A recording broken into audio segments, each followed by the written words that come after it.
Hey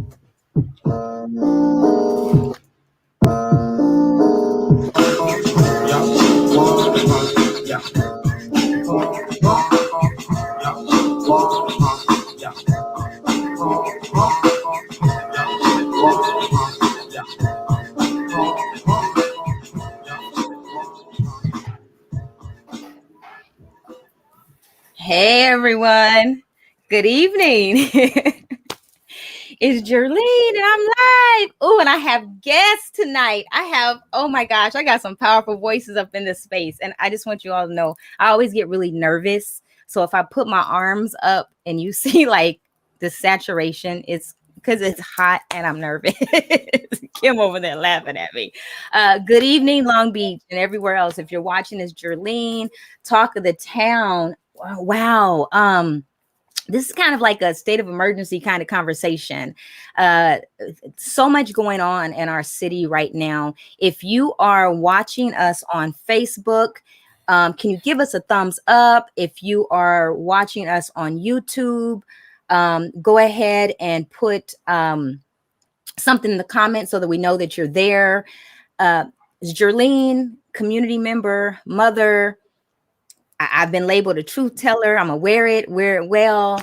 I'm here tonight with some wonderful people. And what I'm going to do, we're just going to jump right into a conversation. Tonight, we are talking about the city of Long Beach's the city council, the city of Long Beach City Council's recent approval of the Long Beach Safety Recovery Plan that gives about $5 million to the Long Beach Police Department.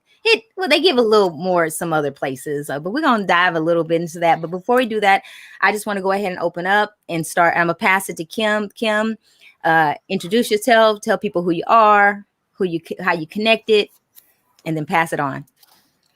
Thank you, Jerlene. Thank you for this invitation. Hello to the other guests in the space and to those of you watching and engaging online. I hope that you can all relate to me from whichever intersectional lens you see me. I am a mom, I am a woman, I am an immigrant, I am an educator, and I am a Black identified person fighting for dignity and care for Black people in our city. I'm also part of BLM Long Beach. I also teach yoga in the city. So there are lots of ways in which you can connect to me. So pick one and let's connect. I'll pass it over to Audrena. Greetings and salutations. I like to say that's from Charlotte's Web, which was the first movie I went to see when I was in kindergarten. So that was my first school field trip. I've never forgotten greetings and salutations. I am Audrena Redmond. I'm co-founder of Black Lives Matter Long Beach. But in my other life, I am a union organizer and racial and social justice facilitator and workshop developer. And like all of us here, I got many hats, but they all intersect around the freedom and liberation of Black people and all people. I'll pop it over to Pastor Kyle. Good evening. Thanks for allowing me into this space. This is I am in awe. I'm ready to learn. I'm gonna probably do more listening than I'm speaking. That's for sure. I am Pastor Kyle Blake. I'm a minister here in Long Beach. I'm also the co-founder of Restore Inc., Restoring Identity, Narrative, and Kinship, working with formerly incarcerated and gang impacted individuals. I too wear a lot of hats, father, husband, pastor. I've been served on several different public safety committees and currently sit with others on the Coalition for Safety and Justice here in the city of Long Beach as well. So yeah, I'm excited to be in the space and to be a part of the conversation. Thanks for having me, Jerlene. Thank you and welcome everyone. It was perfect timing. The ghetto bird just flew over, so it was like perfect timing. Like right when you stopped, it was on its way, which was interesting. So Tuesday night there was a lot of stuff on the agenda for Long Beach City Council, and I mean we could have a conversation about a little bit of all of it. But one of the items that was on there was a Long Beach Safety Recovery Plan, which one council member had a lot to say about the helicopters. So I know, Audrena, that you were there at the earlier part of the meeting. And almost to the end. I was there almost till the end. Oh, wow. I mean, okay. And I know Kim was there earlier part. Mhm. She left early. And Audrena, you hung in there to the end. So I watched it online. I believe Pastor Kyle, you watched online as well. Okay. So so folks, if we have a conversation tonight and it kind of misses you, we will provide a link so you can watch it as well. You just may not feel very great after you finish watching it. So tell me, Kim or Audrena, tell me what was going on at that council meeting. And you don't have to limit it to agenda item number 27 either. Yeah, there was a whole lot of mess going on at that council meeting, and really I tapped out after hour 3. Like, I was really trying to hang in there, but after hour 3, like, I had to come home and be with my family, and I just want to give a little bit of context, because a year ago from the summer, right, Long Beach City Council sponsored or supported a resolution acknowledging that racism is a public health crisis. This is something they did without any prodding from anyone.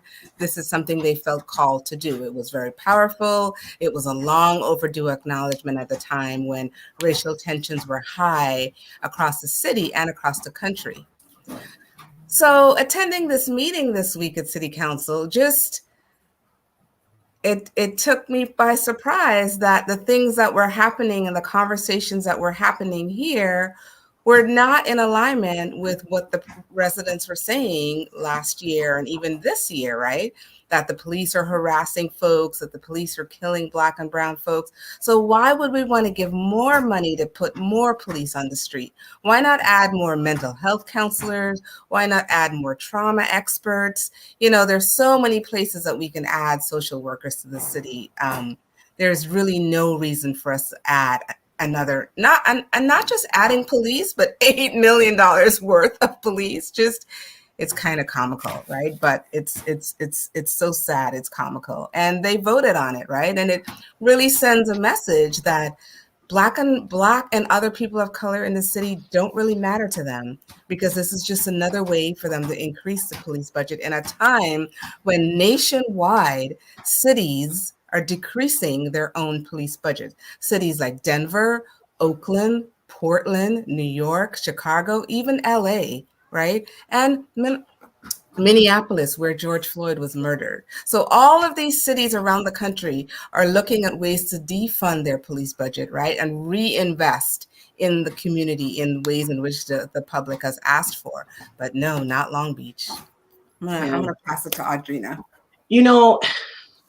Thank you, Kim. What I saw, what alarmed me when we saw the agenda in advance was, a lack of leadership, a lack of creativity, no planning to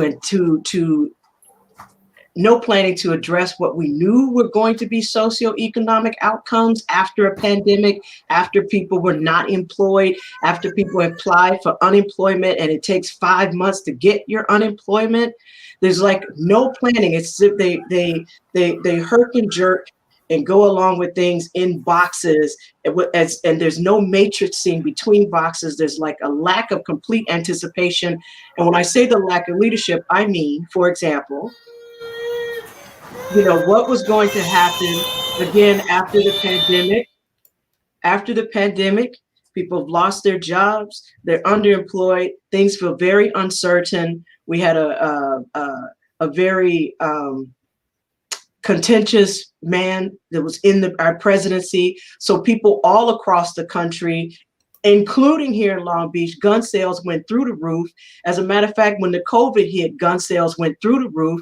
It was hard to purchase a gun if you were interested in that. It was hard to purchase bullets if you were interested in that. This is all known information. So of course there are more guns on the street. Of course, more guns are going to be reclaimed. Of course, that's not rocket science. So what could have been some things to anticipate that? Of course, crime is going to go up, because that's what people do when they're hungry and they need some money and they're trying to pay some rent and they're just, you know what I mean? So these are things that could have been it. But where was the leadership to at least warn, to say to the community, these things are going to happen. Let's try and put in place programs, or let's try to put things into place so that we can mitigate these things. When this happens why not, what happened to them? When they talk about violence prevention, I really hate that term, violence prevention, because that's where you start from. If you're starting from violence prevention, then you're going to address everything from a point of violence. And so if you call it instead infrastructure and community development, now doesn't that sound better? So what would have been a nice infrastructure and community development thing to do would have been to prepare to work with these neighborhood councils, which they talked about last night as we're getting calls from the neighborhood organizations, right? To work with these neighborhood organizations to develop some sort of teams, some sort of intervention teams or something else like that. And use the money, this $8.6 something million that they just gave to the police department the other night to reinvent old programs, because there's not a creative thing in there, then they would have been doing something different. They would have been doing what we were calling for last year and what we're still calling for, which is care, not cops, right? But it's easy. It takes no brain power to say, let's call on the police. They fix everything, even though all the markers tell you that is not true. It's not true at all, but it's laziness and it's a lack of leadership. It's a lack of creativity. It's a failure to plan. My 2 cents. Oh, you're muted, Jerlene. I was about to pass to you. After your observation, what are your initial thoughts? I don't know how to follow Audrena, man. I think that, where are we investing? Mm-hmm. Where are we investing? I mean, what happens when you isolate somebody? We're all built for community. We're designed for community. We're designed to be in relationship, right? The Creator designed us to be in relationship. And so, we've been isolated. And what's going to happen with somebody when you isolate them, Mm-hmm. right? Mm-hmm. They begin to devalue things and devalue Mm-hmm. people. And I think that, you're right. If you do the same thing over and over again, that's called what? Insanity, and Mm-hmm. get the same results. Mm-hmm. And I think that, where is the creativity? Where is the looking across? If across the nation we see the same issue happening, and the answer is, hey, let's hire, let's put more punitive measures in the street. Rather than, my oldest son has an IEP and he's special needs. He's emotionally disabled, the school district says, and he goes to a school and they don't do punitive. They talk about, like, how do we continue to lift them up? How do we continue to help him see that he's of value? How do we continue to help him see that he's part of the bigger community? And guess what? He doesn't get as much trouble as he used to. But when he was in a punitive school where it was, you will get punished for this, that, or the other, guess what? I got a lot of phone calls. And I mean, he's just he's one kid. And if you think of a community that way, like, what happens when we invest? What happens when we really kind of see each other as valuable, as an asset to this community? And we start doing, I love, by the way, the infrastructure and community development. I love the whole asset-based community development. That is beautiful. You should coin that and start trademarking that and start selling that, because I think that's where it needs to be. I don't really have words. I just think that where are we investing? Where, we talk about wanting to build up community. Let's put your money where your mouth is. Yeah.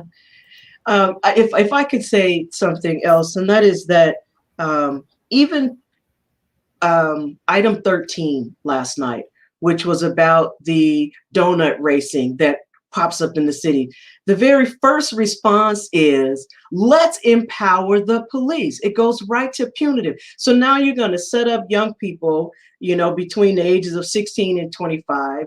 You're going to set them up for to make sure they have a record that's going to follow them and all the other drama that comes with that, as opposed to, again, like Pastor Kyle said, people have been cooped up. I don't know about you, but since we were able to go back out into the world, so to say, people have been a little nutty, but people were locked up. People were locked up. I mean, that's why that's why you see the same things happening everywhere across the country. You see the same things are happening in Europe too. Again, if anybody were listening to mental health specialists, to social workers, to anybody who interacts with people who've been in a lockdown situation or people who have been in a limiting situation. They were telling us, but where was the preparedness there? Where is the notion of community care? Where is I'm sorry, I just stayed there because I am continually disappointed. I'm just continually disappointed, and I don't want to knock that. Elected leaders have a hard job. I don't want to knock that. You got a lot of different people coming at you. You got a lot of things you got to understand.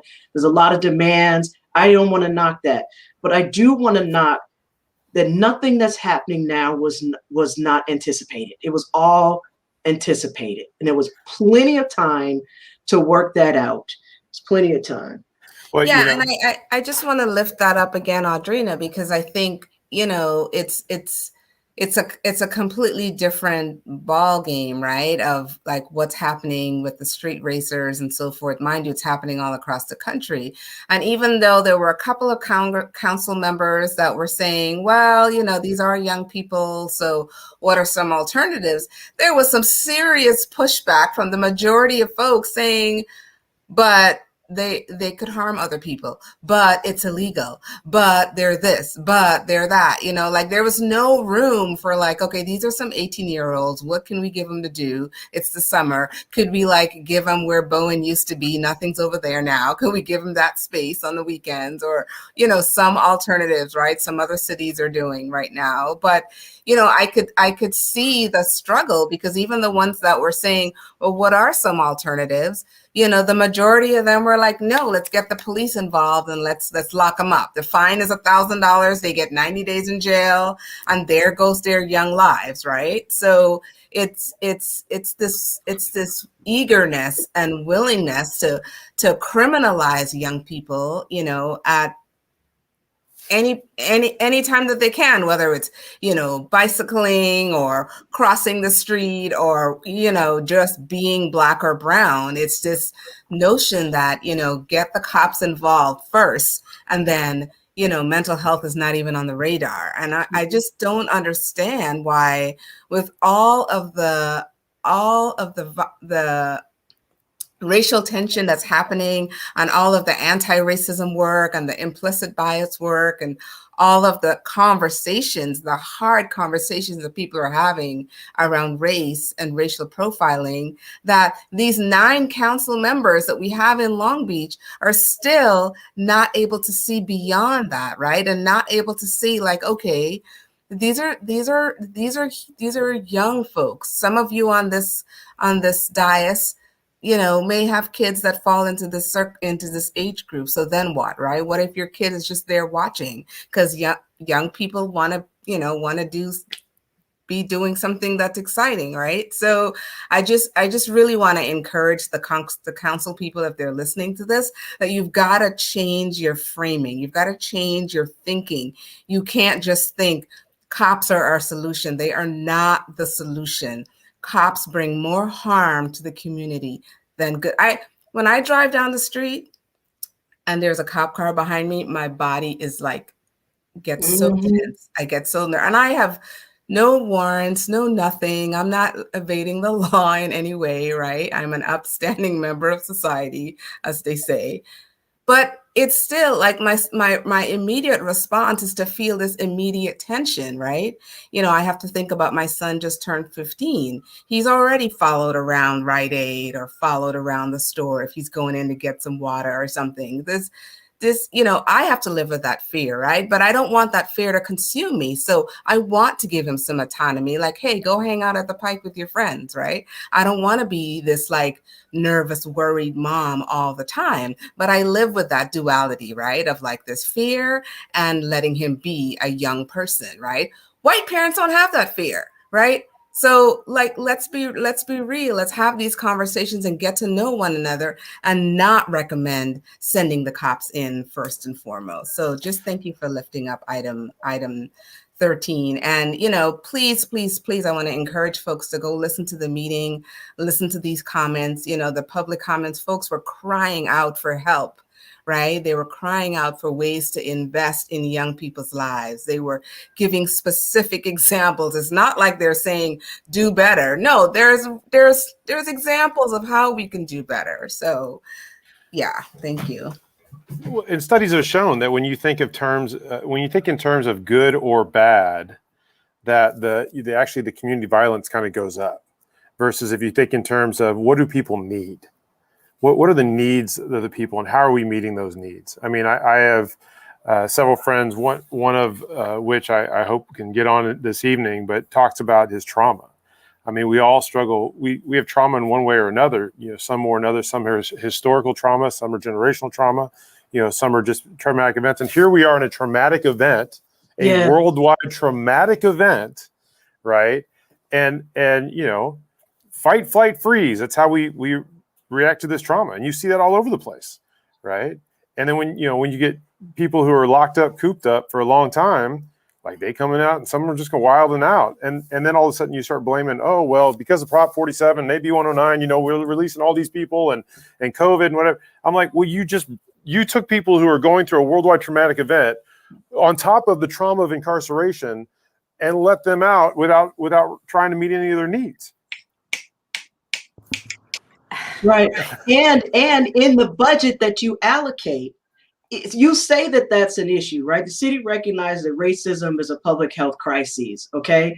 But if you look at the allocations of that, it ended up being 8.6 something million. But if you look at the $5 million application, at any rate, the bulk of the money goes to the police department. And then they lie and try to tell us, no, it's not this, it's this, the program. Yeah, but that program is run by the police department, or the police department is intimately engaged in that. And this is how some officers are paid. This is how some administrate. That money is going to the police department. And how creative of you to go back and dig up some stuff we've been doing for years and then try to feed me that like it's new.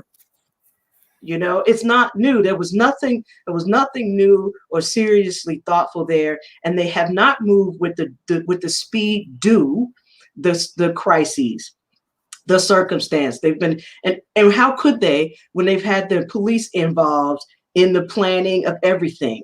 They gave the police an outside voice. Absolutely. They gave them an outside voice in this thing called racial reconciliation, in this thing called dealing with the COVID-19 healthcare crises. Why do we need to ask the police what we should be doing about healthcare crises? As I like to say, my mother tells me all the time when I say, oh, I think this is what's wrong with me, or this is what's wrong with me. And she loves to say, I don't remember coming to that graduation. And I would say, what? And she'd say, I don't remember you going to medical school. So why are we having the police do things that they are not trained to do?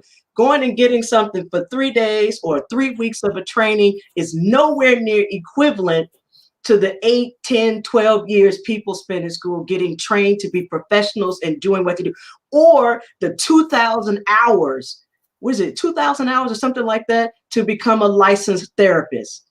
That is a cop on the street. Yeah, is it 3,000? 3,000. 3,000 hours. That's on top of getting a degree. And on top of getting a degree. So they are in no way equipped to deal with this situation. And yet they think by showing up and creating some bullcrap called the Office of Constitutional Policing, or creating something, or Luna, the other night, Chief Luna saying, oh, I'm not for mass incarceration. Oh, so then you are for defund the police. Thank you very much. Glad to hear you say it. Stop asking for money. That's contradictory to item number 13.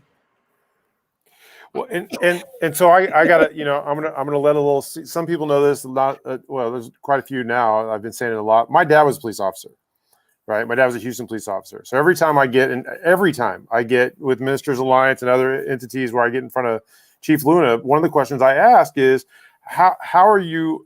I don't know what it is to be a police officer. I don't know what it is to work on the street 40 plus hours a week, right? But I know what it is when one comes home. Right. I know what that looks like. Right. And so my question becomes, like, to your point, Audrena, I mean, like, you get somebody who's trained, right? So there's what? Fight, flight, freeze. And then I just learned there's one other trauma response. I can't remember it off the top of my head, but fight, flight, freeze are the 3 trauma responses, right? And you have individuals And there are some, and I know people might disagree, but I believe there are some good police officers out there, right? And so, but you have an individual who has been the freeze and the flight has been trained out of them. And so now when my trauma of this situation meets an officer's trauma coming together, who's going to win? Versus how do we get somebody in there as a mental health professional that's trained to de-escalate, that's trained for care, that's trained in mental health techniques to sit there and kind of help de-escalate. And the answer is not, hey, we need to do punitive measures. We need to incarcerate more. Kim, earlier you said, white parents don't have to fear about that. And I would agree, except my oldest son is white and has mental health issues. And there has been more than once where I am afraid that someone who had a bad day or a bad experience they're coming off of will be called in to handle an issue in our home versus someone who knows and understands my son's diagnoses and what that means and what that looks like. Because I can tell you from experience, like he's not the most polite and kind person when he's, when he's triggered. Mm-hmm. And so I want somebody coming in that has that experience. Right. And that's going to take funding. That's going to take allocations. That's going to take how do we care for and meet people's needs where they are. Yeah, I want to lift up, and I wish I could remember the brother's last name, but David, who was from the Washington community, he was a community member. He came and he spoke, and he essentially said, what you are proposing is not going to work. It doesn't work. You're proposing putting cops walking on the streets, and he said, things have already happened and we don't trust them. So who's listening to who are they listening to? Who they're listening to is people who don't want to die. And what I mean by that is that once a thing, entity, person, whatever comes into existence, it will do whatever it has to do to survive. And so of course the police department is trying to survive. They're trying to survive rather than thriving effectively in what they are trained and professional to do. Was it David from Books and Buckets? I think so. Yeah. David Miguel Soriano. I don't remember what his last name. I just remember he grew up in the Washington neighborhood and he's reinvesting his own community. Yeah. And that program just started and that's a great thing of a kid who grew up in a neighborhood, Washington neighborhood, and is now still in his neighborhood, still investing in the next generation. And that's the stuff we need to be giving money to, hand over fist. You know what I mean?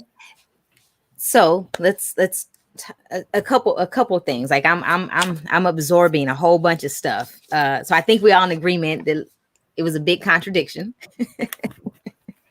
Especially, if you begin where they ended last year, and then the whole constant conversation about the framework for reconciliation and stating that violence is a health issue.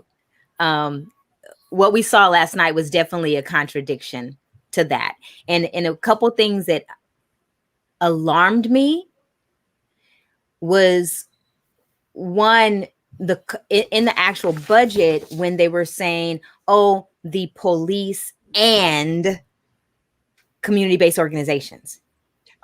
What I tell you, the police are in everything, right? And again, it's like, well, do they belong there? No. Like, why are we? And then the whole overtime thing. Well, how much? I don't know. How much does an officer make per hour? Mm-hmm. So you talking about overtime?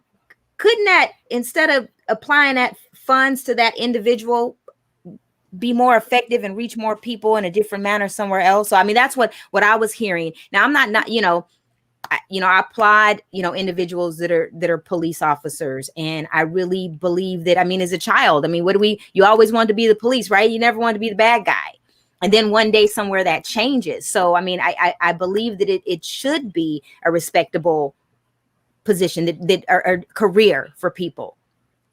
Yeah. Yet I don't believe that we should choose overtime over investing in community. And they need to be a piece of the pie, right? Yeah. They have an investigative piece of that pie.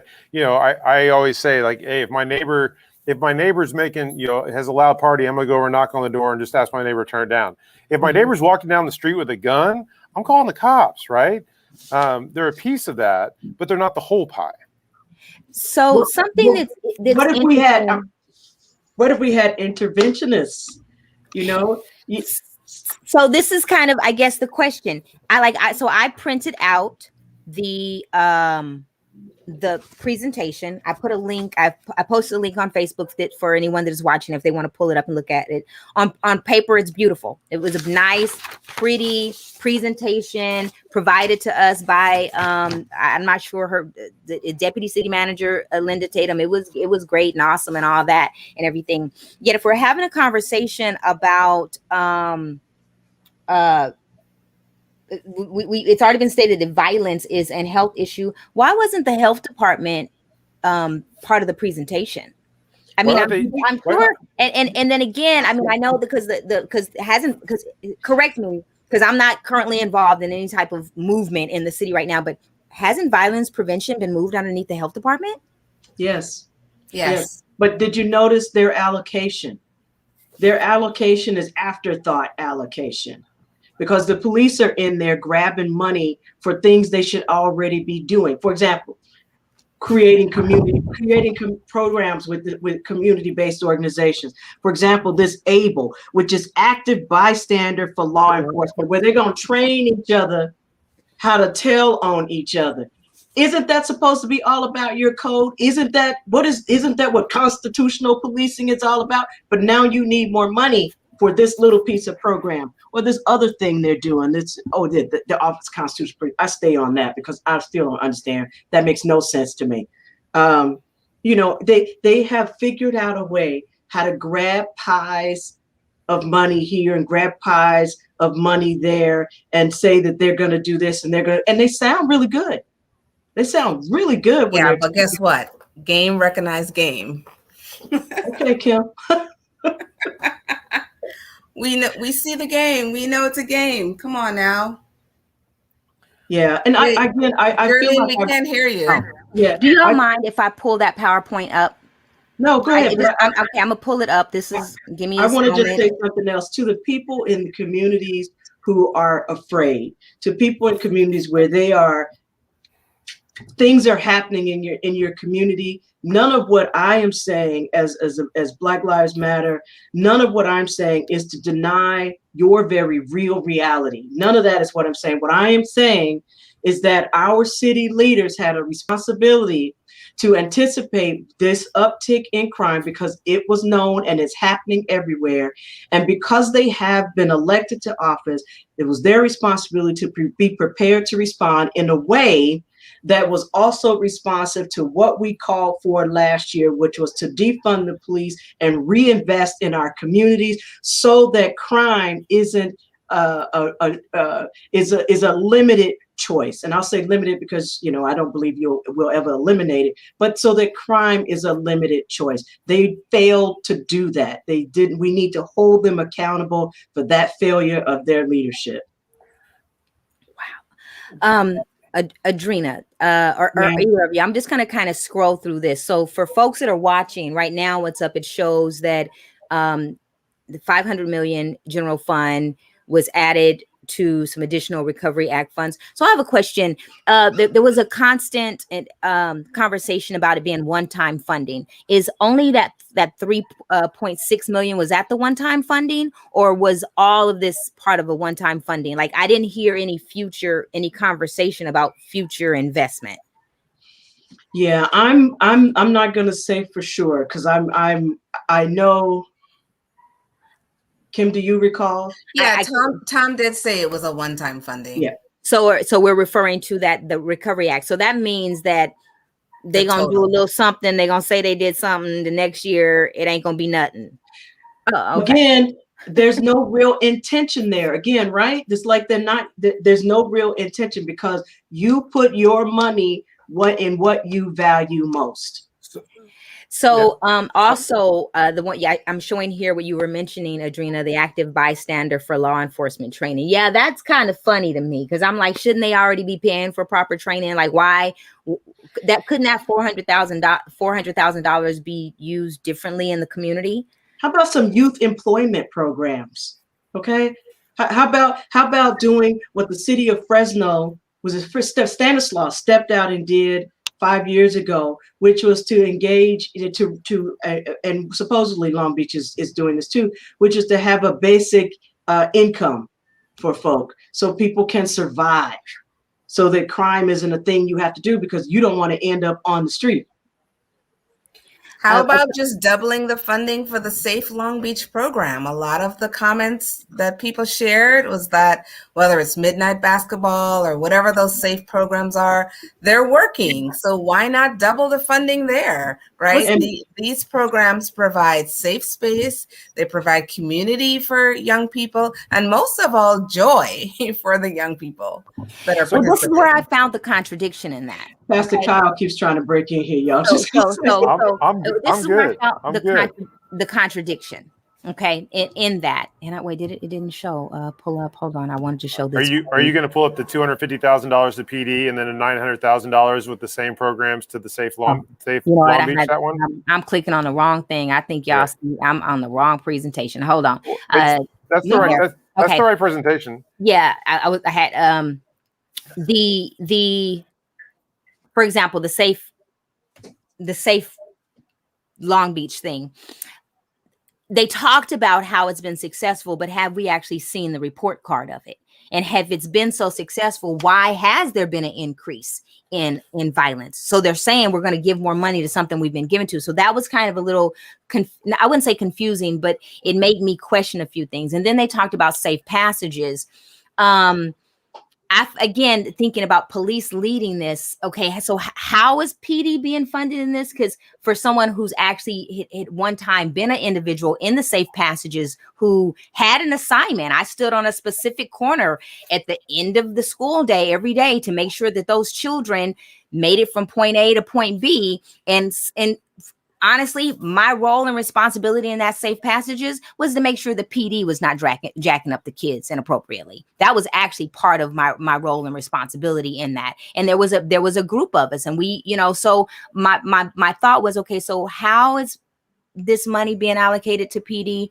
And I know, Pastor Kyle, you got some questions there as well. So but I wanted to say that's what I was hearing. I just kept asking, why are they investing more money in the PD?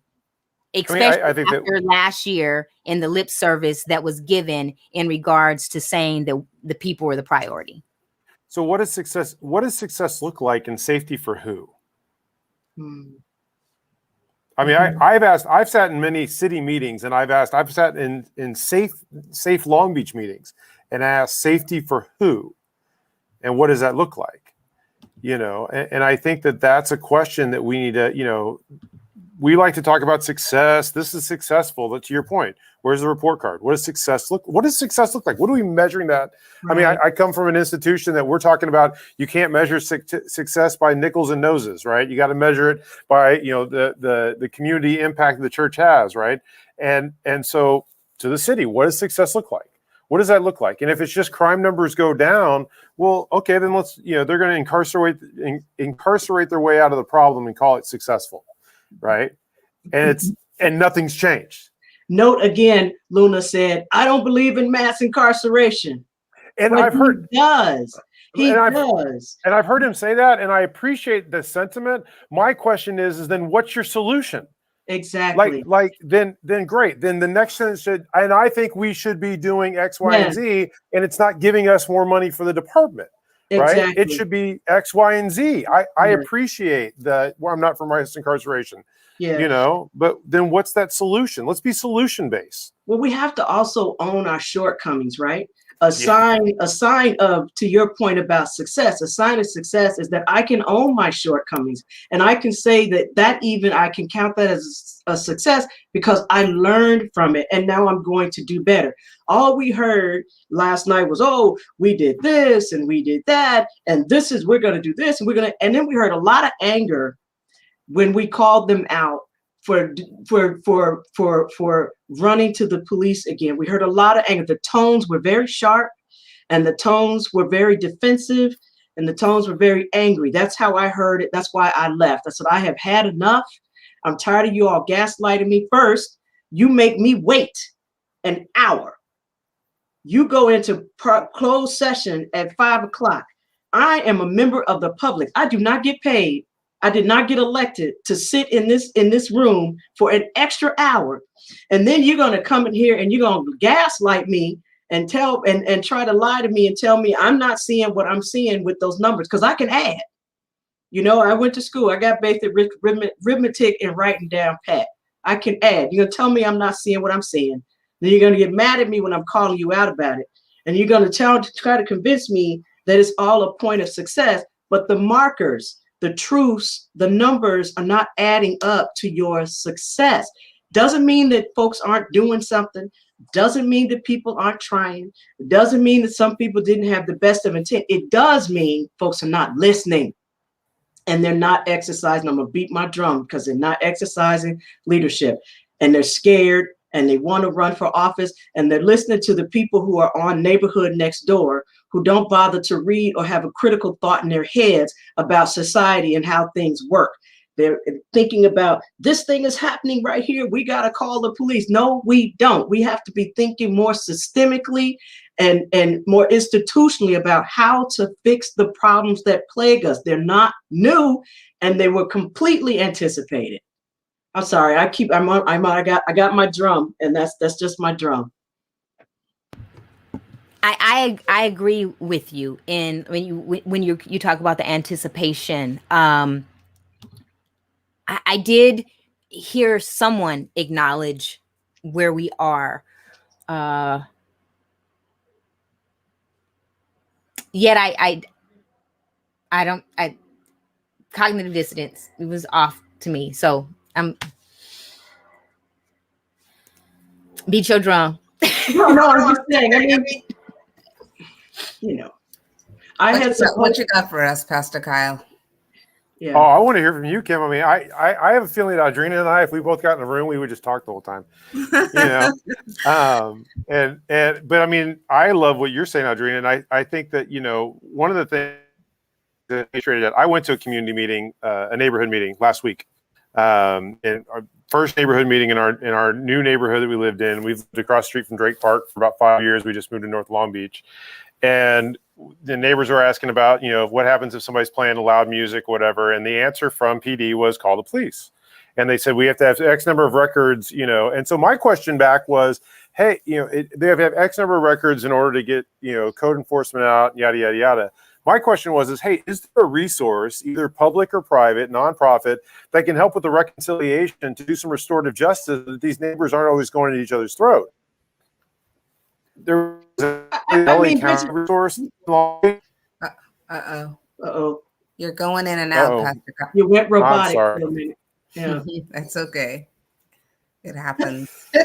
I just want to say something around, we've been talking a little bit about the reconciliation piece, right? And, you know, the 4 reconciliation goals, the first one being end systemic racism in Long Beach, which is kind of ridiculous. The second one is the violence prevention initiative, which we don't like that term. The third is alternative models for addressing nonviolent calls for service. And then the fourth being Black health equity, right? Those are the 4 goals in which the city formed its reconciliation. And, you know, the whole process of that is a whole other conversation we won't get into, but I want to just focus on the last 2 goals, this alternative models, right? Who is leading this and what does the training look like for these alternative folks? We can't have the police leading what the alternative to police is, right? Exactly. That is just asinine. Exactly. Right? They cannot be at the table leading models for addressing nonviolent calls for service. That's just, let me just put that out there in case nobody knew this. The police should not be at the table for goal 3, right? Goal 4, Black health equity. Okay, let me break some stats down for you, right? Right quick. We have approximately 13% of Black people in the city, which is give or take about 65,000 people, right? We got people talking about, oh, this program is going to help 180 people. Really? 180 out of 65,000 out of the people, right? 65,000 people, you're concerned about 180 people, right? So let's don't gaslight us, right? Black folks are more than, someone, I think it was Audrena that said this, we are more than 3/5 of a person. So let's remember there's 65,000 of us here, and we want dignity, respect. We want folks to take us seriously. We want to be funded. This Black health equity piece, right, also includes some of the cannabis funding, right, as a sustainable source for Black health equity, right? So these funds might be a one-time funding, but there are ways in which you can make it sustainable, right? There's a real crisis happening with Black infant mortality. There's a real crisis happening with Black folks having 9 times higher asthma. There's a real crisis happening in the health. I spoke to the health department director, Kelly, last year during the crisis, and she is from a city in the Midwest, and she could not believe the stats for Black folks in this city when she moved here 7 or 8 years ago. She told me that, right? So the director of the health department knows Black folks are impacted severely. So this goal number 4, don't play with us. This Black health equity goal, let's get on it, people. Let's get on it. Going back to what Audrena was saying, that if we know Black folks and people of color in the city are over policed, they've just made more opportunities for communities, including the Black community, to be over policed. And you think about all the health disparities and the different needs that are not being met. Do they really think there's there's going to be a decline in violence? Like it's as if all that conversation that happened last year, all the listening sessions, the document, and everything, it is worth toilet paper. It's some scratching toilet paper. And something that stood out for me, and I don't know if one of you have the document in there, but and it seemed like it was masked, but the amount of money that's going towards surveillance. Yes, let's talk about facial recognition technology. So let's touch on that, and then let's go ahead and start wrapping up. So before we start wrapping up, like anyone who's listening to us right now, please know this is just the beginning of a conversation. If you heard our conversation, we've been touching a whole bunch of points that cannot be addressed in a short period of time. Yet, so if you're listening, if you want to tap into this a future conversation, hit me up, because this has to continue, because especially with the budget process that the city of Long Beach is going through right now, our voices need to be heard in this. This right here, the presentation that was given prior to this, what agenda item was that? That was like early in the program. The same verbiage that was used by the city manager in the conversation for the budget was the same verbiage that was used in the conversation by the person that gave this presentation. Hey, Jerlene, look at the presentation. You'll notice that some of those initiatives are funded through fiscal year 2022. So they used one-time funding from this year's general budget or general fund and the $3 million for sustainable funding through fiscal year 2022. Well, that's just next year. Well, but I'm going to say, but as they do the budget next year, it's going to look like it's, we're lowering the amount of money. By the way, I had to switch to my son's room so that I'm in some Wi-Fi range. We're lowering the amount we're giving over here, but what people won't realize is that we already gave it over here. Right. We're robbing Peter to pay Paul, as they used to say. That's right. And Long Beach Police Department, talk about a department that is unaccountable. Okay, they want to do. We don't have a system in place to hold these people accountable. We can't rely on our city government to do that. We can't rely on the Citizens Police Complaint Commission. God bless those good people, those commissioners there. I know that they're trying to do good, but they have no power. They have no power. It's run by the city. We don't have a community oversight that doesn't include police enforcement. And yet, Long Beach Police Department is moving full steam ahead and has already spent several thousand, several millions of dollars on surveillance technology that buses into your cell phone and can follow you. Technology, facial recognition technology, which we know study after study after study has said that stuff does not work well on Black people's faces. And it does not work well on some Latino indigenous faces either. So why are we investing money? And it's less than 1% effective at identifying someone who may or may not have done something, right? And more not done something. So the facial recognition technology is not good. The cell phone technology is invasive. And then the license plate reader. We know how they harass people after the George Floyd turn-ups here. They harass people all out in the high desert and what have you, getting arrested because they dared to exercise their First Amendment rights, which was to say to their government, you need to do better. And so Long Beach, the police department has invested in all of these things at least since 2013, and with no real oversight, because you can't trust city council to do it because they're scared of the police department. We keep saying that because they keep giving them money, but we don't have any real oversight or command or control over how they're spying on us and how they'll be using this information to victimize us. It's got to go. Yeah, I can't remember where, if it was in this presentation or if it was the previous presentation, but that's definitely a conversation that we need to continue to have on the surveillance scene, because and I've been told that somewhere in some line items it's hidden. Yes, it is. It's hidden. So we definitely need to so, something that we can take some time to do is, I know that BLM has been diving deep into what the budget looks like. Hey,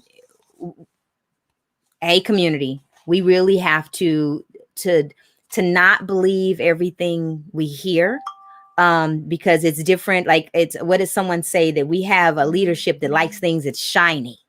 And all I can think about is, my kids love that movie with Moana, shiny. So all I can think about is when I see our political elects is all that shiny bling bling stuff, and they're trying to get it all. So we can't be enamored by the shiny people. Let's go ahead and wrap it up. Kim, can you put a bow on this for us? Can you put a bow on this?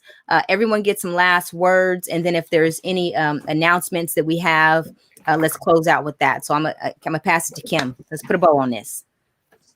Whew, this was a great conversation, y'all. Thank you so much for all of your wisdom and your energy.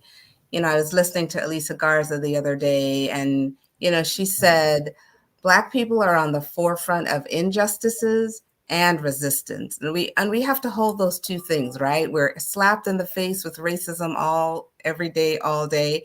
And we also have to build up a level of resistance that, is also in our DNA, right? We are coming from some powerful ancestors: Harriet Tubman, Sojourner Truth, James Baldwin, Maya Angelou, Grace Lee Boggs, Cesar Chavez, even our own beloved ancestors. So I just wanted to take a minute to call some of them in today. So I want to leave you all with an action plan, because as an organizer, that's what I do, right? And it's simple. Let's build relationships with one another. That's all. Figure out how you can build a relationship with a grassroots organization in the city, whether it's us with BLM, whether it's someone else. Build a relationship with an organization in your city so that you are helping to do some of this heavy lifting that we're doing. We've got families and lives and jobs and other jobs and second jobs. So we do need help, right? We can't do this alone. I don't want to sit at a city council meeting for 3 hours. I would certainly love to share that time and split that time with folks. So there's some creative ways we can do it. And, as our wonderful, beloved Gwendolyn Brooks once wrote, we are each other's harvests. We are each other's business. We are each other's magnitude and bond. So let's focus on just fighting our injustices and building power for Black people in this city. Oh, and the other thing too is to follow us on our socials, Facebook, IG, reach out, join us. Right. Audrena, any closing words? Yeah, just real quick. I remember when I started my professional life, I was a respectable politician. I worked for respectable politicians. I did respectable people things. And then when I saw there was that this is too respectable, it ain't getting nothing done. And they make fun of people who I now become like. I am on the outside yelling at them because I have critical thinking skills and I can read and add numbers. And I can see that the status quo doesn't work.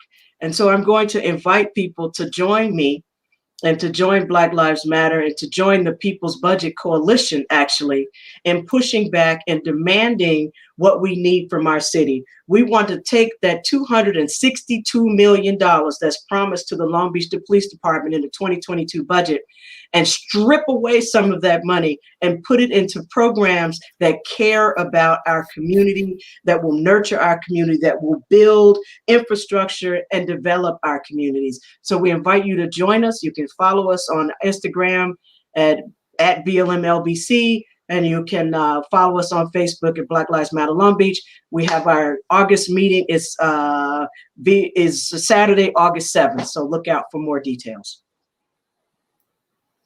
Pastor Kyle. Oh, I want to thanks for letting me in this conversation and just letting me learn and listen and sit with these lovely ladies and you know, I'm trying to be slow to speak, quick to listen, and slow to become angry. Yes. You know, and to realize that everyone in our community has value. I mean, you know, build relationships with organizations, yes, but build relationships with your neighbor. Mm-hmm. Get to know the person across the street, next door. See the little kid that's running around, the snot-nosed kid that you just want to, like, you know, the Dennis the Menace of your neighborhood, and just get to know him too. And I think that that's one of the things is that if we realize that everyone has value and that we share a common humanity and to work together for the needs of the community. I heard it said one time at a meeting, the medicine's in the community. Yeah. We just have to mind the medicine. And so, you know, let's take some time to see what assets are around us. The beauty of the assets, and let's see what God's going to do in us and through us as we work together. Yeah. Thank you for each of you for joining. If you're watching us, please give us a thumbs up, give us a reaction, share so that the message can go far. If you are working in any of these areas around violence prevention, community building, whatever it may be, hit us up. Let us know what you're doing, because we're going to continue this conversation. Because one thing that did happen, as Audrena reminded us, this isn't new. This work has been ongoing in the city for years and years and years and years. And what continues to happen, we get new political election and they decide they're going to reinvent something. So the next conversations around this topic, we're going to be looking into some of the policies, the past policies that our leadership has voted on, and talk about what went wrong, what was working. Because at one time there was some changes in our community where our communities were beginning to thrive and uplift. And so again, share this message with others. You can find all of us on social media. Thank you for everyone that gave comments tonight. We will definitely go through those comments and provide our responses. Really appreciate you all. Thank you. It's Jerlene, Talk of the Town, engage, inform, inspire. Next week, I will be going live in person, yet I will be on a different platform, on a different page. I will be doing a podcast on Palacio magazine next week. So I'm really excited. It touches this conversation on violence prevention and community building. Oh, but one thing I want to say before I let go, and I should have said this at the beginning, I just want to say to Black Lives Long Beach, I want to say thank you for the work that you have put into the community, because if it had not been for your movement last year, if it had not been for you guys coming out deep and pushing hard in the community, we wouldn't even be having this conversation right now. it would be business as usual. But because you guys came out, you put boots on the ground, and you actually pushed that the city stepped into place and created the framework for reconciliation, made some commitments to finances. So I just want you to know I acknowledge your work. I know others acknowledge your work, and I'm going to do much better at continuing to acknowledge the work. So thank you. I appreciate you, and I'll see you all soon. Good night.